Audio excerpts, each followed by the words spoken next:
শুক্রবার সকালে চুঁচুড়ার ঘড়ির মোড়ে মিছিল পিকেটিং করে এসইউসিআই সমর্থকেরা আরজি করে ঘটনার বিচারের দাবির পাশাপাশি রাত দখলের রাতে আরজি করের দুষ্কৃতী তাণ্ডবে প্রতিবাদে সরব হয় এসইউসিআই। সকাল 6টা থেকে সন্ধ্যে 6টা পর্যন্ত 12 ঘন্টার বন্ধ ডাকে তারা।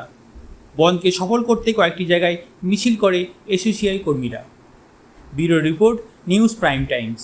সাধারণ মানুষ আমাদের সমর্থন করেছেন এবং আমরা সাড়া পেয়েছি। আমরা এই চুঁচুড়া শহর ঘুরলাম, এই সমস্ত জায়গায় মানুষজনের অভূতপূর্ব সাড়া আছে এখানে।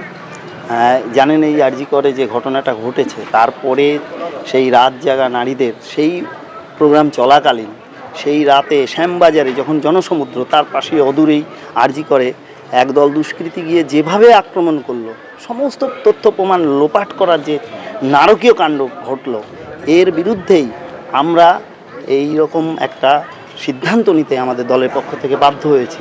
এবং সাধারণ মানুষের কাছে এই সিদ্ধান্ত আমরা জানানোর পর যখন ডাক দিয়েছি, আমরা প্রচারের মধ্যে যতটুকু সময় পেয়েছি তাতে আমাদের সাধারণ মানুষ সর্বাত্মকভাবে সমর্থন করছেন।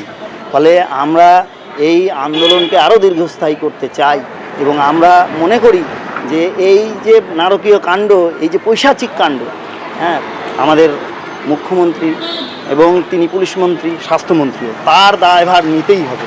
ফলে যতদিন না দোষীদের বিচার হচ্ছে এবং প্রকৃত দোষীদের খুঁজে বের করে, এবং পরের দিন যে আক্রমণ 14 তারিখ মধ্যরাত্রে, তাদেরও খুঁজে বের করে কঠোর থেকে কঠোরতম শাস্তি দিতে হবে, এই দাবিই আমরা করেছি।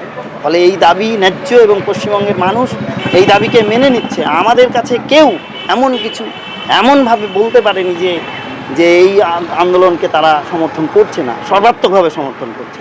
ফলে আমরা মনে করি এটা আমাদের সফল। আপনারা কি পথে থাকছেন?